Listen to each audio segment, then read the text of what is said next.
I am Anna Seawold, and this is Authentic Parenting, a podcast about growing ourselves while raising our children. I'm a psychologist, educator, and parent coach. And on this podcast, I explore how you can connect to your authentic self, practice radical self-care, and raise emotionally healthy children. Let's break the generational cycle of trauma for a more peaceful, kind, and compassionate world. Hello and welcome to the first episode of 2024. Happy New Year! So glad you're here. If you are a brand new or relatively new listener, welcome, and I hope you will stick around and make this podcast a part of your personal growth journey. If you are a returning listener, welcome back.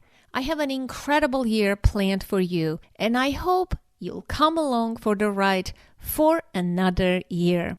A few important announcements before we get to today's show. This podcast has been around for 8 years, and I am incredibly grateful for your continued listenership and support. By choice, Authentic Parenting is an ad-free show. We don't promote products and services, sell you things, or interrupt your listening experience with disruptive ads. But we need your help to stay on air. Please consider making a one-time or monthly donation in any amount you desire. To do that, go to authenticparenting.com/support. Once again, authenticparenting.com/support. As a longtime listener, you may know that Authentic Parenting is also on Patreon. Patreon is a place where creators, podcasters, artists get support from their fans. And for many years, I have promoted my page on Patreon. In fact, I still have 23 active patrons who support the show on patreon.com. Because Patreon takes a cut from your contribution, I strongly encourage you to make a donation instead of becoming a patron. The most loyal fans of the podcast are gathered in a private Facebook group, the Authentic Parenting Community. If you are a new listener, you may never heard of our Facebook group, but if you're a regular listener, you most likely are in the group. It's a positive, supportive space for connecting with other fellow podcast listeners from around the world, generating conversations about parenting, personal development, a podcast. It's a place for asking questions and receiving feedback. I am also very active in the Facebook group, and it's a place where I make public announcements. So if you want to stay connected, consider joining the Authentic Parenting community.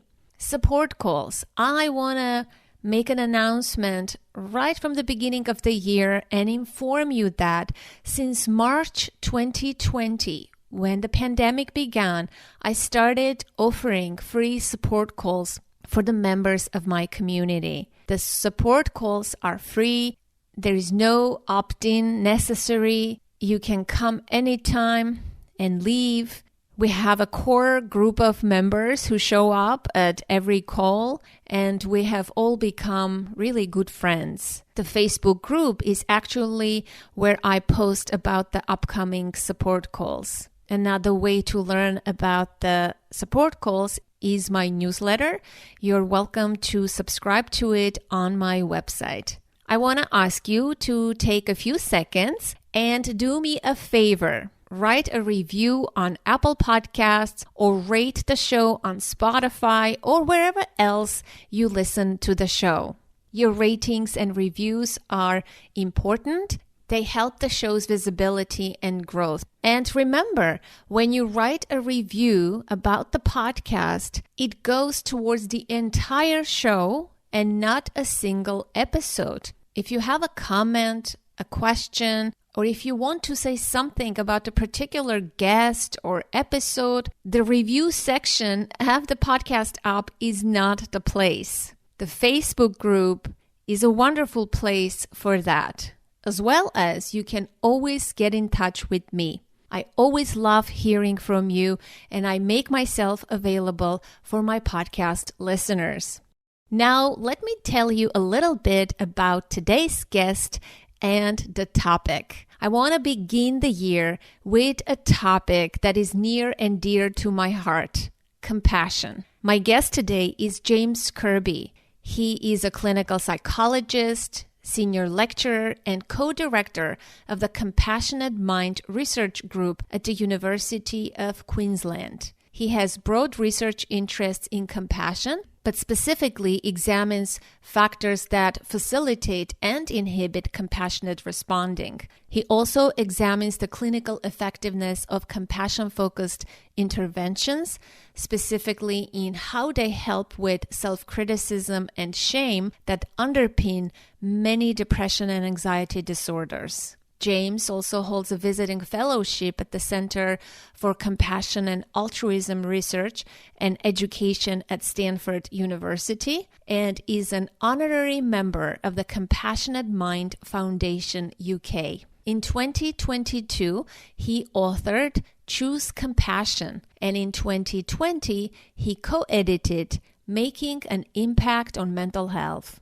He serves as an associate editor for 2 international journals, Mindfulness and Psychology, and Psychotherapy, Theory, Research, and Practice. He has a new book to be published in 2024 called The Essentials of Compassion-Focused Therapy, a Practice Manual for Clinicians. I thoroughly enjoyed speaking with James. I learned so much about compassion. It is such a fantastic and rich conversation. As we step into the new year, let's carry the essence of self-compassion in our hearts.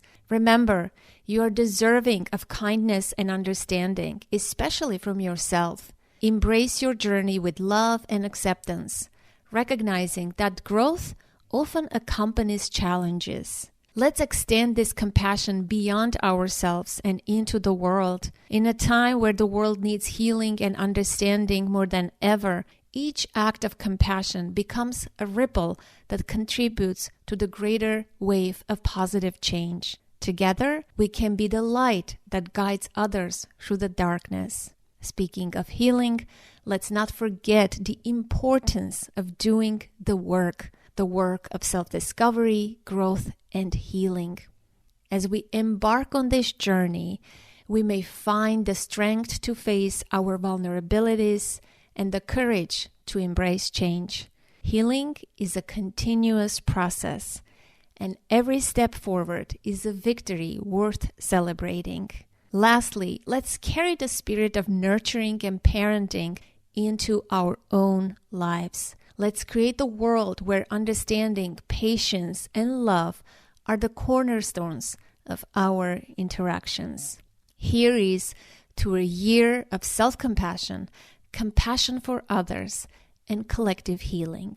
May each episode of Authentic Parenting be a source of inspiration and reminder that together we can create a world filled with peace and understanding.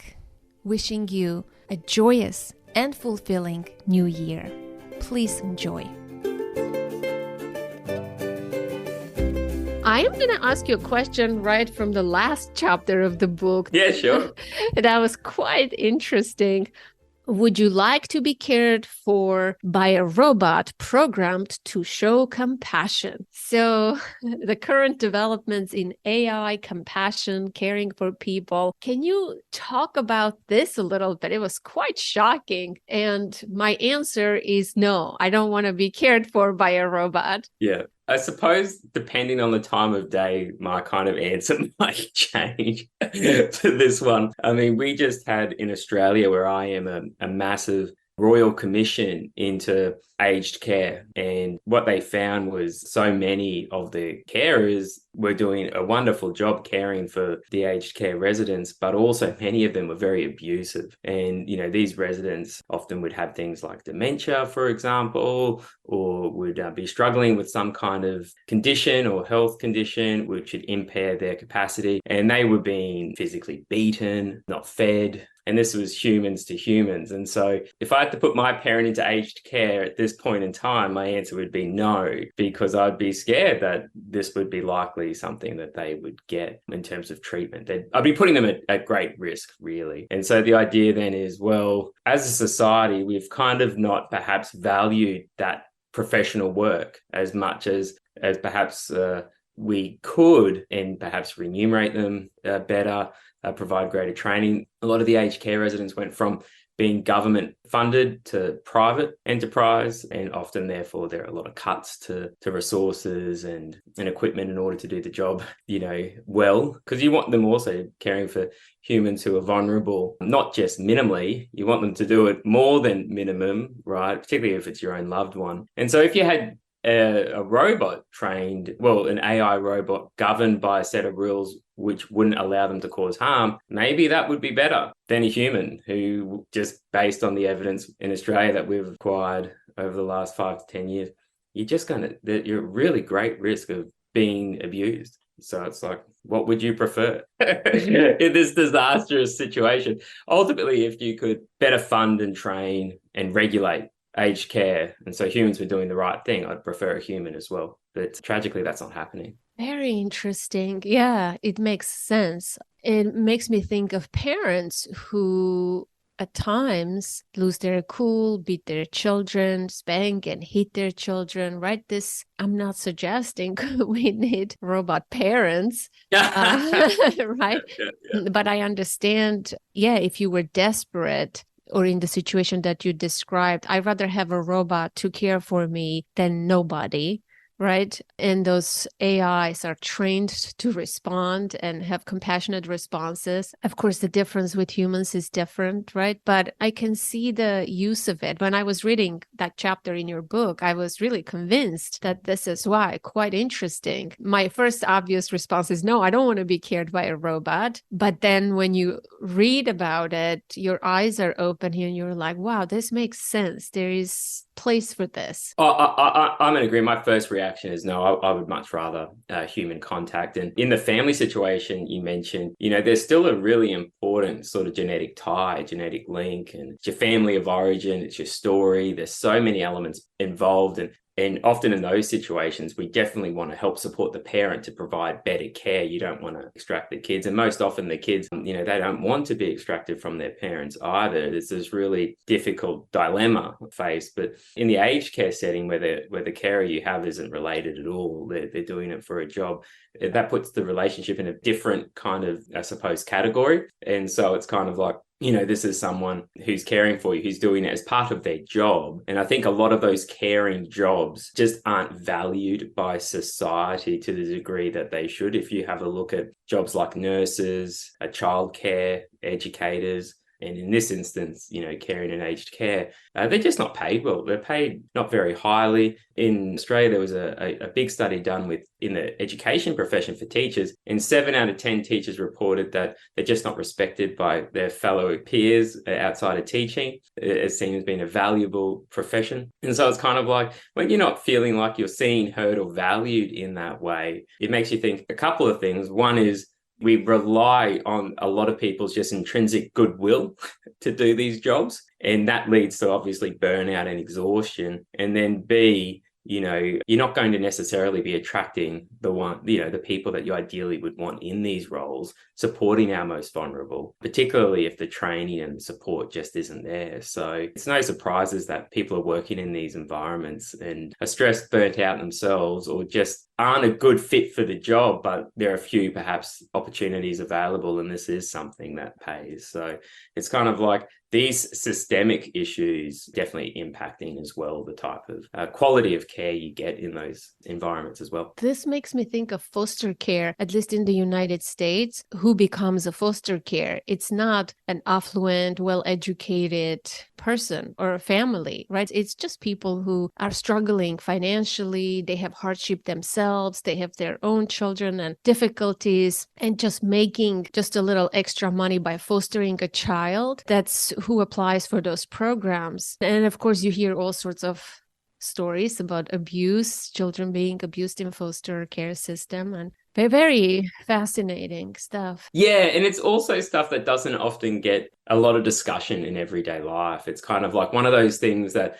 oh yeah, no, I'll think about aged care when I have to. But it's not something, it's like death. It's kind of like, unless it's happening to us right in the now or immediate, it's kind of like, well, there are so many other things for us to be preoccupied with. And, our news and current affairs tend to be shaped only by the negative and what's currently happening. These kinds of ideas about, hang on, what kind of environments do we want to set up that we know we're going to be living in at some point in the future? And we've got a huge issue in Australia, at least, and in most developing countries, where a baby boomer generation are moving into that next phase of life, and we will need a tremendous amount of help to help care for this massive generation of older adults coming through. And in Australia, we just aren't well equipped yet, and yet we've got this coming. And on top of that, a lot of these older adults are providing a lot of care to younger adults with high care disability. And it's kind of like, what happens to them? In Australia, a lot of those with young adults with high care disability live at home with their parents, with modifications made to the home environment and healthcare kind of assistance. But then if there aren't available appropriate housing for them, they go into aged care residence. And that's awful for them because they're young, they're very lonely. And there's research showing that if a young adult is put in an aged care residence, they get a one visitor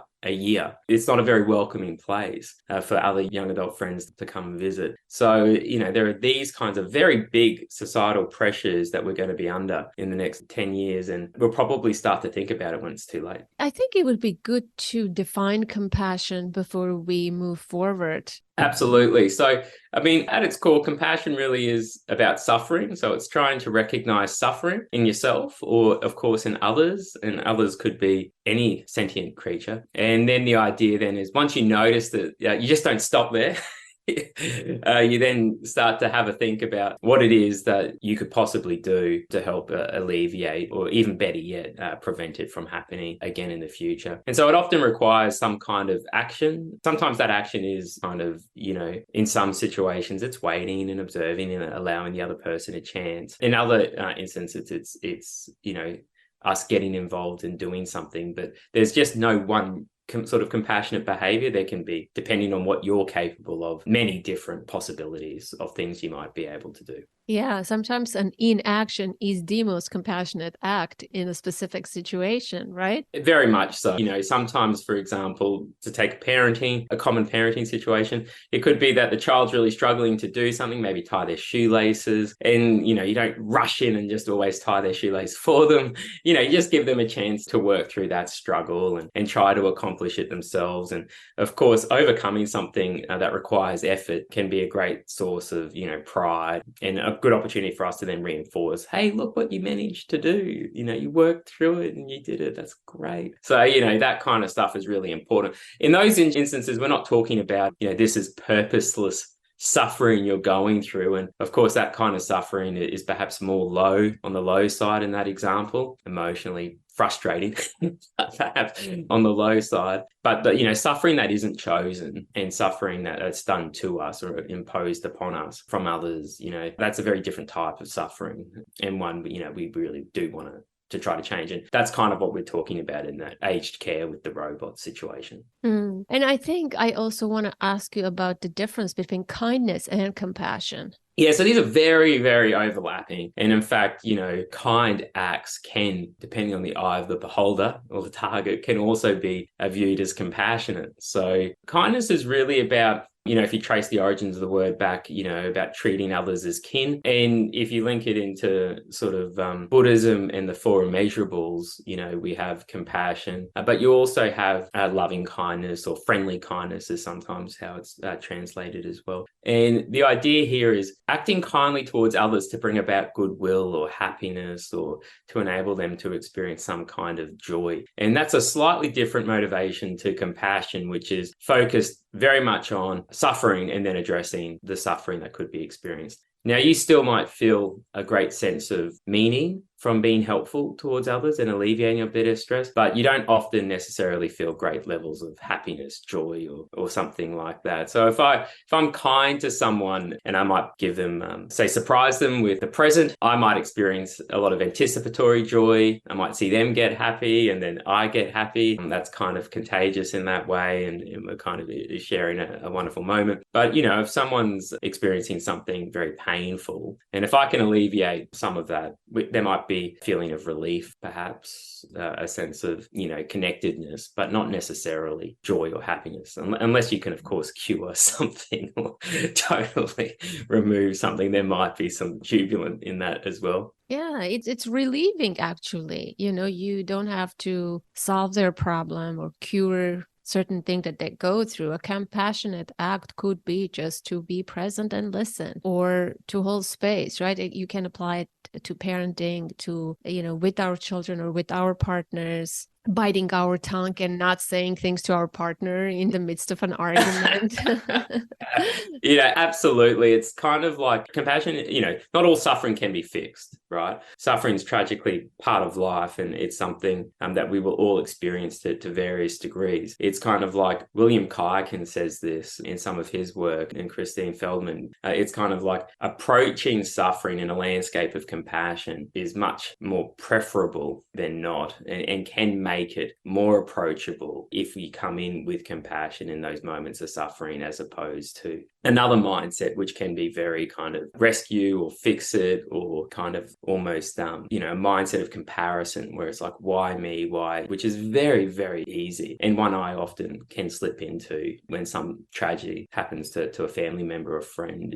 Often, why does this have to happen? Or immediately the thoughts that can cross our minds, and then that can start to bring up a lot of anger, frustration, and blaming. And sometimes there's some space for that if you've got a compassionate companion that can hold you with. But then if you hold on to that for too long, it can start to make things much more difficult. Is compassion innately human? Do we have an innate capacity for compassion that we can then, I know that we can train, right, to become more compassionate or self-compassionate? Is there a genetic component, this, innate capacity? Yeah, there's lots of different ways to go about thinking about this. And it's kind of like, humans have the capacity for many different things.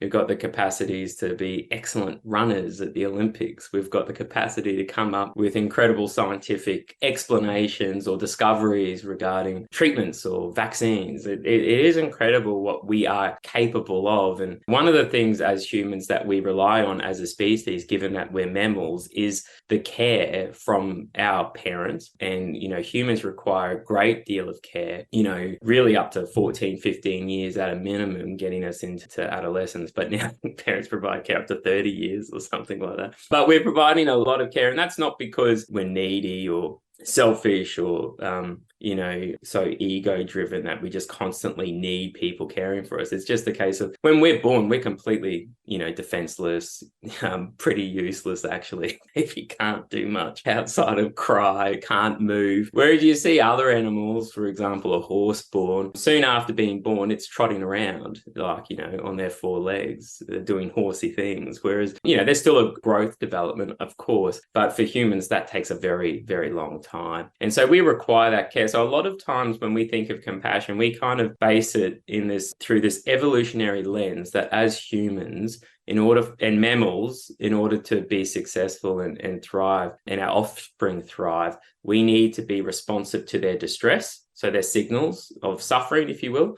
And then when we notice that distress and hear that distress as a parent, we approach that and try to work out a way to overcome that, whether that be, they're in discomfort, needing to feed or asleep or whatever it might be. But we get close, we change our tone of voice, we will use touch, cuddle, and these are all approaches that we can still use today as adults if we're suffering. So if someone's crying, typically a wonderful way to show compassion is to change your tone of voice and console or hug hug the individual. And that is often more powerful than anything you can say. So those mechanisms are still very much primary and key. What tends to happen though, as we age, we start to become more aware of social norms, and they start to become embedded. And then we start to become more aware of group differences. So me versus you, or one country versus another. And then this starts to be taught and reinforced. And then our circle of compassion in some ways starts to decrease over time. So, a child will tend to be, if there's no cost to them, a child tends to be fairly giving with their compassion towards any kind of entity.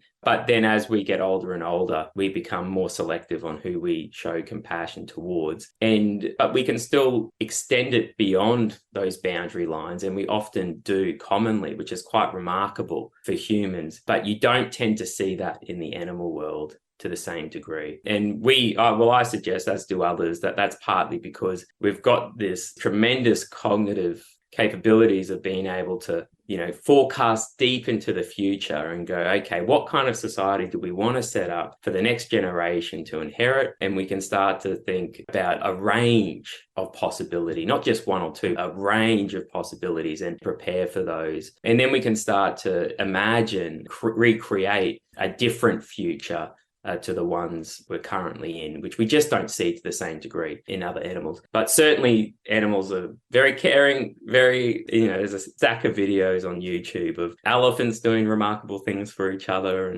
and so on. And sometimes we anthropomorphize what's happening, but a lot of the time that care is just there. And of course it's there. It's one of their parental investment strategies in order to protect their, herd or family. What are the benefits of compassion? Yeah, I think of compassion as a royal road to so many benefits. There's the benefits you yourself can have, which, there are big meta-analyses sort of showing that those who tend to have higher levels of compassion tend to have better emotional health and mental health, tend to be happier, tend to feel like they contribute more. It also can impact things like pro-social behavior, your willingness to help others, volunteer, higher levels of compassion associated with things like, more positive parenting practices and greater levels of social connection. And also physiologically, so those who have higher compassion tend to physiologically be less stressed and, have greater calmness as well. So there's so many different physiological, mental health, behavior, social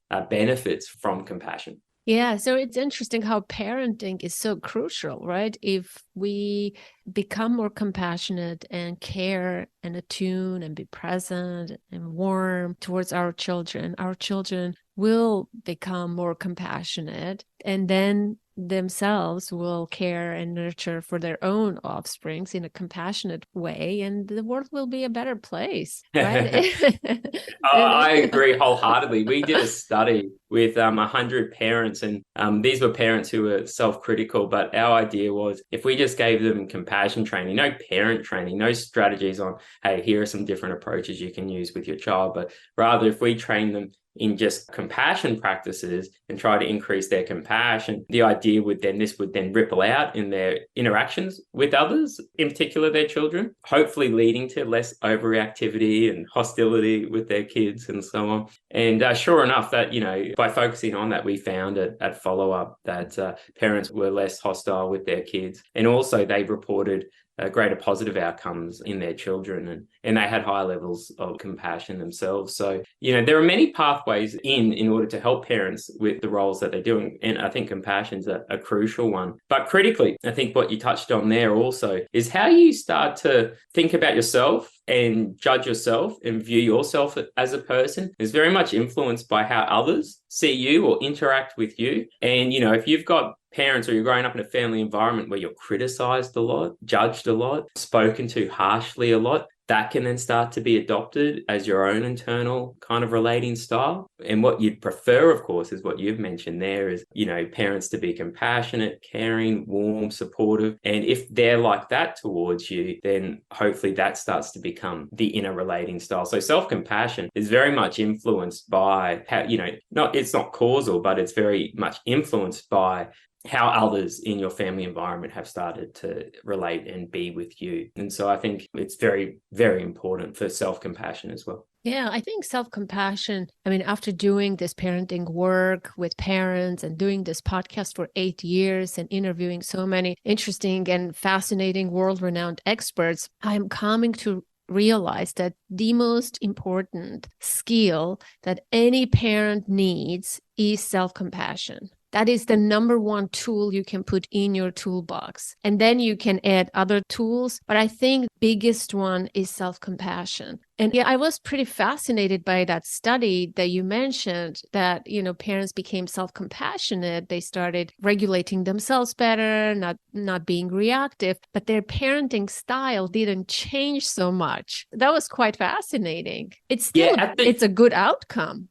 Yeah, no, at the short term, it didn't change, but at follow-up, it did. So what we're kind of suggesting there is there's a bit of a sleeper effect. So importantly, within our population that we had there, we were interested in self-critical parents. And the self-critical parents, which was really interesting for our eligibility, that's who we were most interested in because, self-compassion often acts as a bit of an antidote to that. But we noticed was in their scores on the parenting measures that we used, they were all what you would call in the quote-unquote normal range. They weren't in elevated ranges or clinical ranges. So I've done a lot of work in a past life in parenting where we would recruit parents into study, and they absolutely would be in this elevated or clinical range for parenting sort of behaviors. So, yelling at their kids or hitting their kids and so on. We didn't have anything to that extent in this study. So they were already in what we would call a good range, if you can say that. And so it's harder to see shifts when you're in that range anyway. But nevertheless, at 3 months down the line, post-intervention, we saw significant reductions in hostility. So it's kind of like sometimes these things just are a little bit of a sleeper effect. It just takes a little while for it to start to infiltrate into what we start to show, how we start to interact with others. They can have immediate impact, as you've just said, like on your frustration and emotion regulation and so on. But it takes a little bit of time then to see how that can then be expressed or manifested in those relationships. Why it's so hard to receive compassion then? What can you say about that? And then we can talk about difficulties with self-compassion, but it's also difficult to receive compassion. It's not difficult to give. I find that quite interesting. If the situation was the same, the person gives more eagerly, but if it was to receive, right, that's difficult. Can you speak about that a little bit? Yeah, of course. It's a fabulous point you're making. We ran some groups, and I talk about this in the book, for those who experience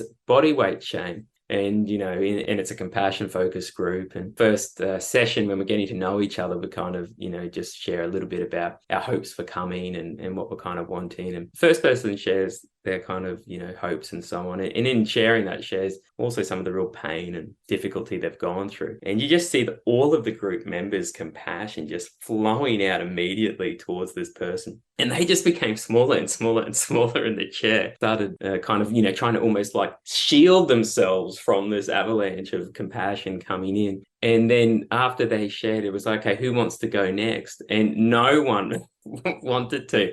It kind of became very quiet because I think people at that point, it dawned on them, oh my goodness, I'm going to receive all of this compassion from other people within the group. And I don't know if I can handle that. It'll be different for people as to why they might struggle receiving compassion. Some can be in that instance, it's just, it becomes almost overwhelming. That, a lot of people can be feeling like they're just holding things together as it is. And if they let that compassion in at that point, they'll be overcome with emotion, sadness, perhaps even grieving because, this is something they've deeply always wanted, but never really received and not received from the people they most wanted to receive from. It's interesting. And when you look at body weight shame, those who are shamed most by family about their weight. And so it's kind of like that sort of, paradox there of wanting family to give me the compassion, but they're the ones who have also actively shamed me the most for how I look. And so, there can be sadness and also anger in that as well. So sometimes it's like,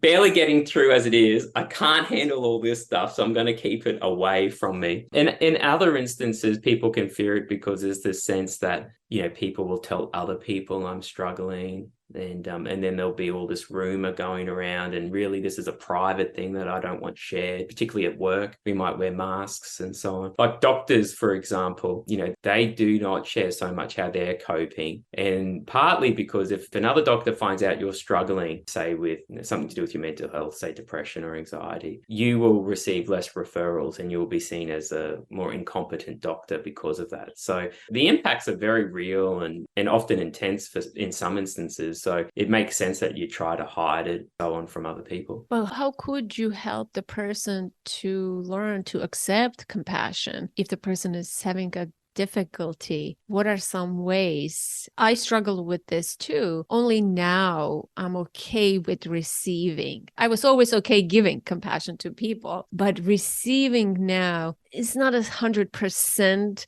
like doesn't feel 100% good to receive. And it also depends in what context and who is giving compassion, right? All those factors play a role, but only now I can allow myself to receive and just receive without needing to respond or feeling undeserving or seeing it as a sign of weakness. How could you train this muscle, or what's required of this to be more, to become better at this? Yeah. I mean, it's a bit of $1 million question, really. Because as you say, like, the targets and the context matter a lot. Like, in a general sense, though, when we're in the spotlight, we find it much more difficult than when we're not. One of the things we try to, there are many ways to help there. There's no one right way to go, but like some places that we try to work with is, if you do have a fear towards something, and it could be a fear of needles, a fear of heights or something like that, and this is something that you want to try to overcome, in therapy we'll often do what we call exposure. And what that means is we just gradually expose that person to that feared stimuli, what might be a needle or heights. We don't flood them with it, like, just say if someone has a fear of heights, you don't take it to the top of a 100-story building, but you start small and you start to slowly build it up. We use a similar approach with compassion. So the idea is, if someone is fearful or slightly skeptical perhaps about compassion, there's often a lot of very important reasons for why they are. So even before you start addressing it, what you want to do is start to understand where that's come from and validate that, right? So some tragic instances, like some people's fears towards compassion is because their primary carers did not give them the compassion that they needed, and rather they were quite hostile, aggressive, and critical of them in childhood. And so when you bring in compassion, it reminds them and brings up all of these attachment memories in childhood. When they were upset and distressed, they were punished. And so they were yelled at or hit, shut up, and hit and stuff like this. And so when they're distressed, because it brings up the punishment memories, they become very anxious and move away. So they start to recognize, so when I'm distressed or in pain and wanting help or care, best thing for me to do is to avoid others and try to, overcome it myself, because people who were supposed to be loving, caring, pretty and supportive, whenever I was needing help, they just saw me as a burden, a hindrance, and punished me. And so as a result, they use that strategy is carried forward in other relationships.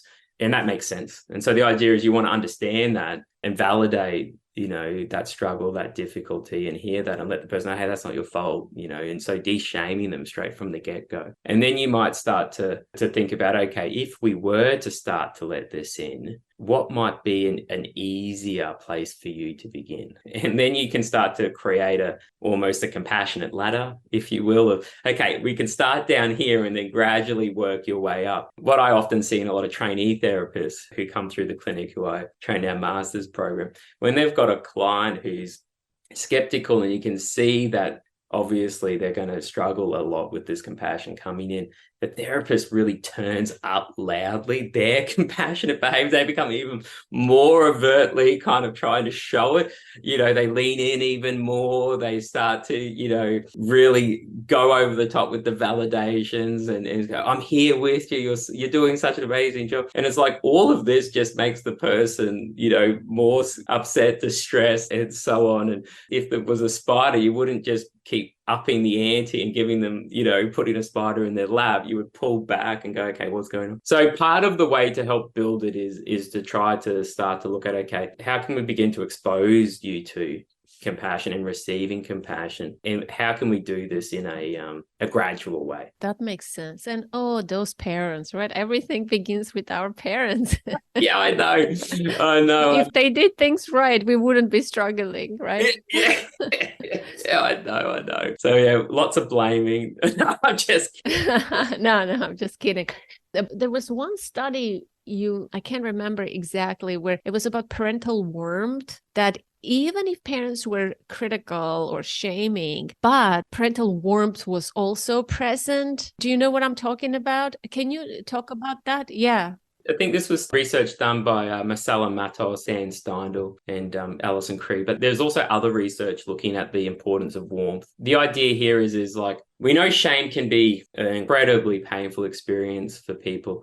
And so it's not a case of wake up every day and think to yourself, I must avoid shaming people. You know, the idea is, you know, you want to wake up thinking, what good can I do for others? Or how can I be of help or you know, provide moments of positivity? That's the first thing. But then the second thing is inadvertently, you know, shame might happen. Say something when you don't really mean it, or you're at, you know, you're stressed and at your wit's end, and you kind of, you know, say or do something that you regret. The idea here is, though, and that'll happen to all of us. That's unavoidable. These moments will happen. But if that's kind of occurring in a context of a lot of warmth shown. So the idea is it's not only, yes, I'm warm. It's like, okay, how are you showing your warmth? And so it's kind of like, you know, warmth shown by how you speak, the tone you're using, the physicality, proximity. If there's a lot of that, will buffer the negative impacts of that shame experience, which predicts less depressive symptoms later on down the track, which that study found. But another study also found, this was in Finland with Finnish researchers as well as Daka Keltner from the US. They found that, you know, it's that emotional warmth in childhood, which is the strongest predictor to compassion at 30 years down the line. So emotional warmth is critical in childhood,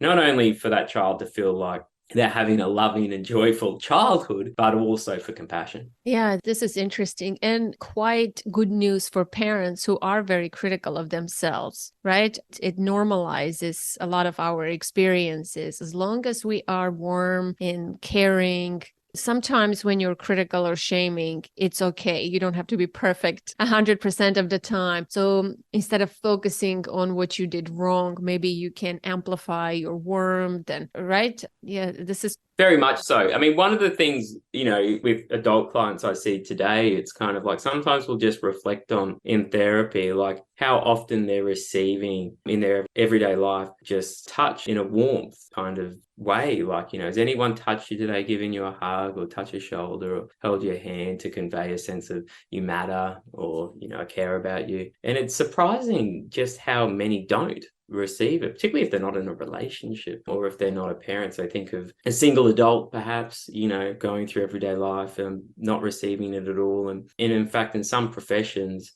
you know, thinking of another client I see who is a teacher, a male teacher at primary school, you know, there are rules in place for him not to be able to touch people. And it's like, it makes him feel like, you know, that everyone sees him as a bad person or there's something wrong with him to be a male teacher wanting to work in primary school. I mean, I must protect our kids, so you can't touch them. You can't apply sunscreen to the kids when they go outside and so on. You have to do it themselves or squirt with a sunscreen bottle. And it's like, we've got to the point of, you know, really starting to bring in some of these kinds of regulations, which are all about trying to stop very small percentage of bad things happening, but also take away a lot of really wonderful, positive things that could also be derived. And, you know, there's some work coming out showing how, you know, we rely too much today on just the parent and child bond, whereas in our, you know, going back into our hunter-gatherer times, there was a lot of allo-parenting, and allo-parenting means there were multiple caregivers helping. It just wasn't mum. Not all the pressure was on mum to do everything. And in today's world, there is this great sense mum has to do everything. It's starting to be more, then dad too, but, you know, still a lot being put on mum, and then mum and dad is having to do everything. Whereas that in that allo-parenting support group of the grandparents, the uncle and aunties, they just aren't around in the societies in which we live now. Whereas in those days when we lived in those groups, that was constant, that was there. And if you got upset with mum, you could run to Auntie Jan. Jan would provide the warmth. So, you know, you had those opportunities there. Not so much now. So is compassion fatigue a real phenomenon?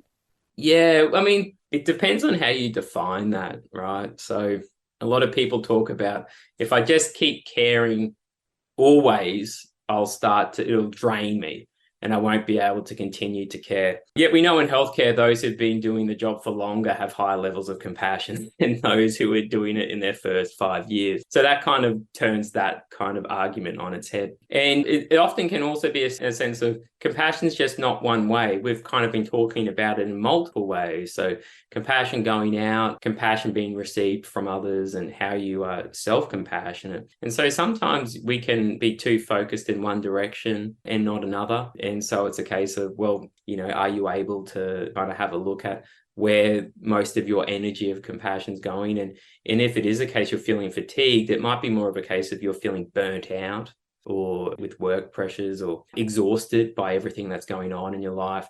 Is any compassion coming in at the moment? Or how are you at managing? Are you able to be self-compassionate to their pain? Well, others are getting on with it. I should be able to.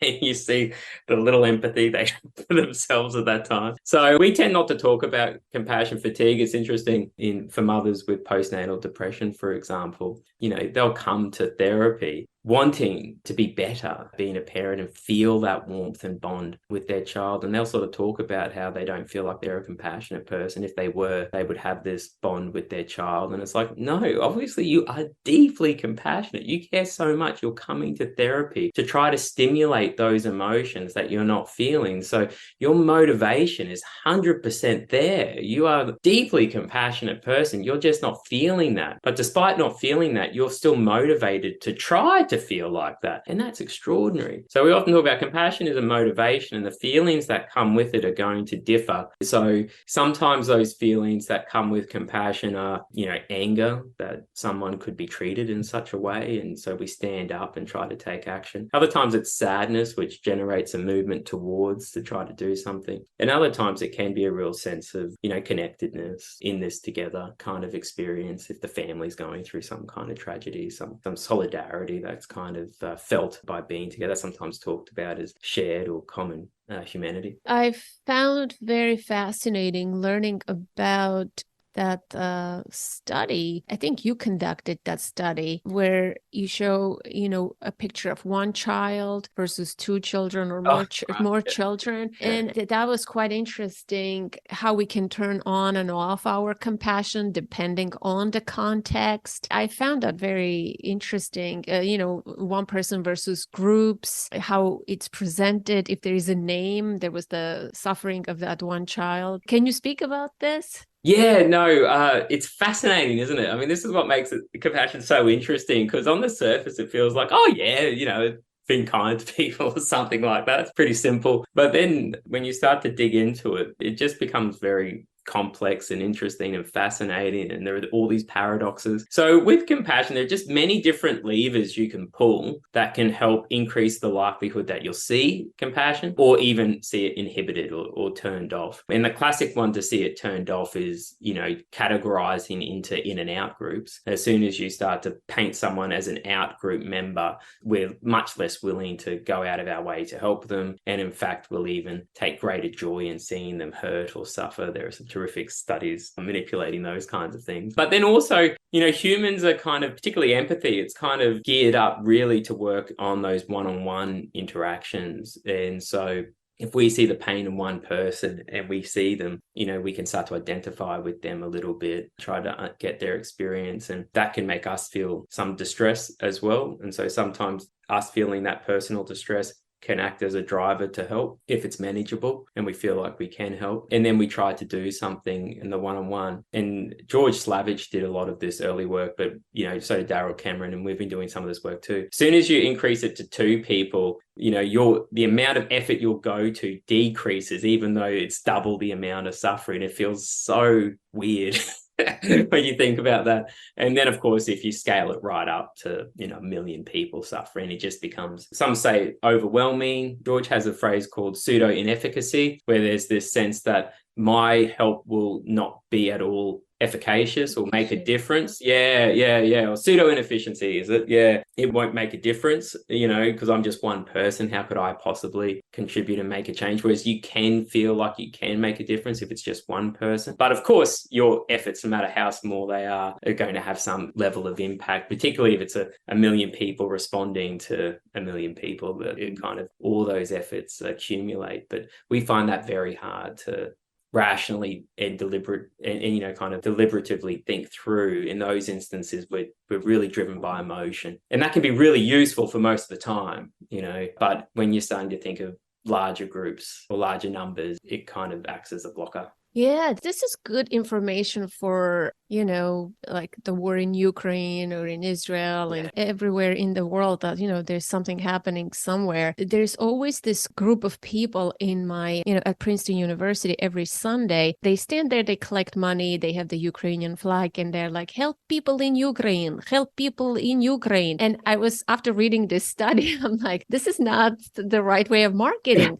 Like if you could have a picture of one child or one family, people are more eager to give and help, right? So it's like this could be used for, causes like help animals, help people, putting a face as opposed to just generalizing help people somewhere. And obviously people think, someone else is already helping, or my help is not going to make a difference. The same is true about, my podcast. I don't accept sponsorships or advertisers. I want to solely rely on my listener support. And I am wondering why they are thousands of listeners and only a handful of them make donations. Maybe that's why everybody's thinking, other people are donating money. But every little donation counts, It's quite striking what humans are capable of. Very much so. And we're very moved by story. And so, like, if you can paint a story that gives a person a name, a background, we'll start to do things that we wouldn't think we would do, but would be very compassionate, very helpful, and very pro-social. And it's amazing what we do so regularly. In Australia, for example, like every second day, someone's donating their kidney to someone else. I find that extraordinary. But that doesn't make the front page news of any of our newspapers. But that's extraordinary, giving up one of your kidneys for someone. We help so often, it's really boring and doesn't get advertised. And we're so cooperative. We do so many things. Just getting to work, if you're driving, you're cooperating with tens of thousands of people on the roads. And for the most part, most days it goes pretty good. That's kind of pretty incredible. But, the mind tends to race to the negatives, and it can ruminate over those negatives. And then as soon as you start to scale it up and hear about a lot of people, and there's news coming in saying how bad it is in all of these situations, it can start to create a pretty bleak picture, which can make you feel like, there's nothing I can do. All of this stuff that's going on, it's impossible. And I certainly feel like that on days when I hear the news. But if you can paint pictures of stories and paint them in such a way where you can connect to, we're pretty remarkable. We're capable of being the most compassionate, species on the planet if we strive for it. And there are people doing that, it's incredible. How is compassion measured? Yeah, that's a great question. There are many different ways of measuring compassion. In psychology, we've got a love of scales. So we'll ask people to reflect on and then rate on different items, like questions on a 1 to 7, how compassionate am I? Things like this. But so you can do it through self-report, but you can also measure in different things like behaviors. So you can set up behavioral paradigms to see if people will act compassionately. We also measure it physiologically, looking at measuring parasympathetic activity as being a bit of an indicator that this is not compassion per se, but it's likely going to lay the foundations for you to perhaps act in a more compassionate way. So there are many different ways. And that's just not only you giving it, it's also the receiver. Like, did you feel like that was compassionate? The person giving it said it was, but there was a great study done newlyweds. And they would keep a daily practice diary about whether or not so at the end of the day, they would write down the emotions that they felt. So there were 5 or 6 positive ones, 5 or 6 negative ones, and how much they feel that emotion during the day, as well as did you act compassionately towards your partner? Did your partner act compassionately towards you? And so they would fill this out independently. And what they found was when the person said they acted compassionately and received compassionately, that was a hit, right? And that was, and on those days where they said they gave it and received it, both parties felt much less negative emotion and more positive emotion during the day. But what was really, and when there was negative, that was more, negative emotion. But on days when a partner said they gave it, but the person said, I didn't receive it, although they didn't experience more positive emotion, they experienced less negative emotion during that day compared to days where the partner said, I didn't act compassionately. So it's really interesting because I sometimes think about it with my own child. Like, I give him compassion, which he receives, and he doesn't realize it, right? So here's an example. Like, just the other day, he was running around the house, and our kitchen bench is quite high and it's got a bit of a sharp edge. And I'm like, he's going to hit his head on this. So I just put my hand just on the corner of the bench. And of course, his head hit my hand, but he just kept running, because it didn't impact him. It was just a soft thing. But I wanted to pull him up and say, hey, you should thank me for that. I'm just touching. You hurting your head. You know what I mean? So there were things done by others in our environment that we're not even aware are happening, but are making our lives easier and less negative. Very, very interesting. So what compassionate programs do you know for parents? To conclude, I want to give parents resources. If you know of any, you mentioned already the trainings and things like that. Are they available for people? Do you know websites or resources if someone is interested? Yeah, of course. I mean, if a person was just to type into Google compassion practices for parents, I think there are quite a number of free resources that appear. Certainly, all of the compassion meditations and imagery exercises we did in our intervention are all freely accessible. So if they just typed in, say, compassionate mind training, probably have to put my name in or something on Google, the SoundCloud account will come up and they can access all of those. But like, Neff and Germa with mindful self-compassion, they've done a lot of work with trying to help parents as well. And so any work of theirs, as well as the cognitive-based compassion training program at Emory University. Now, I don't know how accessible all their resources are, but I certainly know they've been trying to do a lot of work as well with parents and children. And also there's another program called Mother Care, which is a program in Australia which is really aimed to help mothers 24 months postpartum. And so they've been doing a lot of work and randomized controlled trials to try to help mothers in particular. So that's really focused on mothers, but that's out there as well. But yeah, and compassion focused therapy is the approach I do a lot of work with, and they've tried to do a lot of work with mothers postnatal depression. For example, Michelle Cree has done a lot of work. So yeah, if you just type in compassion practices or compassion programs and parents, a whole host should appear. But certainly all the exercises we did are freely accessible. And, they are used by so many. Like, I see how many views that they've had, listens they've had on the SoundCloud, and they just can't be my mum listening to them as a support. I use them myself all of the time with parenting. Oh, yeah. So you find that it was helpful in your parenting? Oh, 100%. It was the reason that really got me into compassion was when I realized I was becoming a dad, because I'm such a grumpy person in the morning. I just don't like getting up early. So I've really struggled through this morning for you, Anna. I just kidding. Oh, that's right. You're in Australia. We have a 12-hour difference, right? I'm very grumpy in the morning. And then when we found out, Cassie, my wife, was pregnant, I was like, oh my God, okay, I have to really work on this, because I don't want my child's first moments with me in the morning, and they're likely to wake in the morning and stir. I don't want them to be greeted with this grumpy sod coming back at them.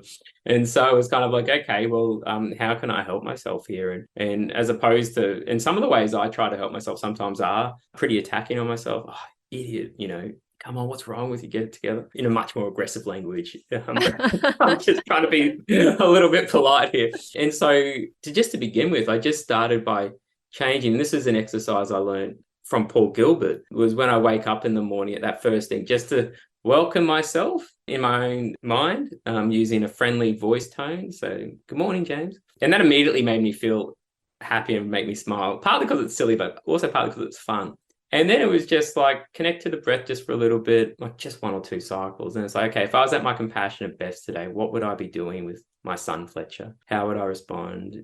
What would I like to be doing? And that just made it so much easier to start the day. And then connect with him in a real meaningful way of, hey, buddy, what's going on? It has a way, once you start to flex it, for it to be reinforcing immediately. And then it kind of, ripples out. So it's wonderful in that way. Yeah, I like that you said friendly voice, because I remember I read the study in your book that they did it with the neutral voice, with the harsh voice, with the warm voice, right? The greeting. It made a difference in the brain scans. Yeah. Now all the studies are coming back to me. But to conclude, I'm going to tell a very short story of myself. I have a friend, Marcy, and I'm a very happy person in general, I guess, in the mornings too. I never noticed that about myself until I went to a retreat with my friend Marcy.